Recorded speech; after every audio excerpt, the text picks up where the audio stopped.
আসসালামু আলাইকুম, কি অবস্থা সবার? প্রতিদিনের মতো চলে আসলাম আজকে একটা ভিডিও নিয়ে। তো চলেন দেখতে থাকি আজকে কয়টা ডেলিভারি করে কয় টাকা ইনকাম করলাম আর কি করলাম, আজকে লাভ হলো না লস হলো সব আপনার সাথে শেয়ার করবো। তো প্রথম অর্ডার পেয়ে গেলাম বেলিফ রেস্টুরেন্টে ফোন অর্ডার দিয়ে দিয়েছি, যদি এই অর্ডারটা যাবে অনেক দূরে দূরে মানে দূরে, যেখানে সচরাচর আমরা যাই না। তারপর প্রথম অর্ডার তো যাই, ক্যান্সেল করার দরকার নেই, ডেলিভারি করে দিয়েছি। তারপরে খাবার পেয়ে গেলাম, এখন আমি কাস্টমার আসার উদ্দেশ্যে চলে যাচ্ছি, কারণ যদি একটু লোকেশন দূরে। তারপর চলে আসলাম কাস্টমার বাসায়, 5-15 মিনিট সাইকেল চালানোর পরে কাস্টমারের বাসায় পৌঁছালাম, কলিং বেল দিলাম, এখন দরজা খুলে ডেলিভারি দিয়ে দিব। তারপর আমি আবার আমার সেই গন্তব্য চলে যাব। তারপরে চলে আসলাম গন্তব্যে, এসে কাচ্চিপে অর্ডার পেয়ে গেলাম, কাচ্চিপে অর্ডার এখন রেস্টুরেন্টে যাচ্ছি। এই কাস্টমার ওখানে একটু কাছে আছে, কারণ ওটা দূরে দিল, এটা কাছে দিয়ে ফসাই দিছে। তারপর রেস্টুরেন্টে চলে আসলাম, আইসা এখন অর্ডার দিয়ে দিলাম।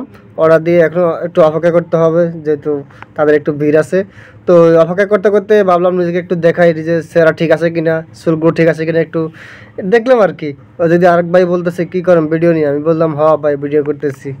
তারপরে বসে থাকতে থাকতে পরে খাবার পেয়ে গেলাম, এখন কাস্টমার বাসার উদ্দেশ্যে চলে যাচ্ছি। ওইটা ডেলিভারি দিয়ে আবার আমার পরবর্তী অর্ডারের জন্য অপেক্ষা করতে হবে। কাস্টমার লোকেশন চলে আসছি, যদিও বাসা একটু খুঁজতে আমার লেট হয়েছে। তারপরে কাস্টমার বাসার সামনে এসে দেখে কাস্টমার দাঁড়ায় আছে, কাস্টমার গেটের সামনে, এই যে কাস্টমার। তারপরে কাস্টমার খাবার দিয়ে দিলাম, পরবর্তীতে অর্ডার পেয়ে গেলাম খানাসে অর্ডার পাইয়া এখন রেস্টুরেন্ট হচ্ছে, এই অর্ডারটাও কাছে আছে, তাড়াতাড়ি ডেলিভারি দেওয়া যাবে। তারপর রেস্টুরেন্টে চলে আসলাম, আইসা অর্ডার দিয়ে দিলাম। আইটেম বেশি একটু সময় লাগবে, পরে আইটেম দিলেও খাবার, এখন কাস্টমার চলে যাচ্ছি। আপনারা যারা চ্যানেলটি এখন সাবস্ক্রাইব করেন না, প্লিজ সাবস্ক্রাইব, একটা আগে একটা কমেন্ট করে দিবেন। পরবর্তীতে চলে আসলাম কাস্টমার লোকেশনে, এসে কাস্টমারে ফোন দিলাম যে আমি তো আপনার বাসার সামনে চলে আসছি। কাস্টমার বলে ভাই 1 মিনিট দাঁড়ান, আমি 2 মিনিটের ভিতরে আসতেছি। যাই হোক, পরবর্তী অর্ডার পাইলাম সুলতান রাইস, এখন সুলতান রাইস চলে যাচ্ছে। যদি এই অর্ডারটা অনেকক্ষণ পরে ভাই, 3 ঘন্টা পরে পাইলাম। আজকে অর্ডারে খুব বাজে অবস্থা ভাই, আজকে নাকাল অবস্থা অর্ডারে, খুবই কম আজকে ডেলিভারি, খুবই কম। পরবর্তীতে চলে আসলাম সুলতান রাইসের খাবার হয়ে গেলাম, এখন কাস্টমার বাসার উদ্দেশ্যে চলে যাচ্ছি।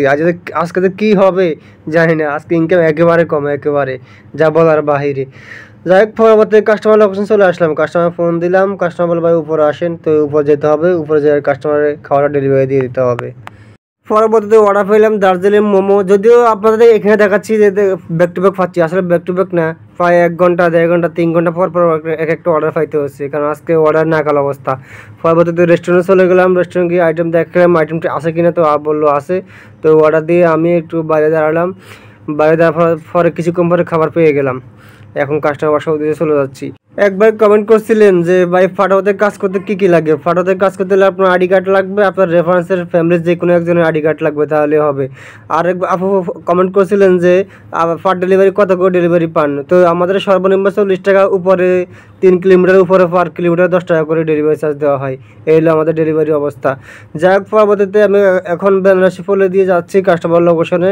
কাস্টমার লোকেশনে একটু দূরে আছে, এখন যাচ্ছি। তো কাস্টমার লোকেশন চলে আসলাম, এসে কাস্টমার কলিং বেল দিলাম, কাস্টমার জন্য অপেক্ষা করতেছি, ওনাকে গেট খুললেই খাবার দিয়ে দিব। আজকে ভিডিও এই পর্যন্ত, এতক্ষণ যারা ভিডিও দেখছেন তাদেরকে অসংখ্য ধন্যবাদ। আজকে হলো হতাশার দিন, মাত্র 350 টাকা ইনকাম করলাম। তো সবাই ভালো থাকবেন, আল্লাহ হাফেজ।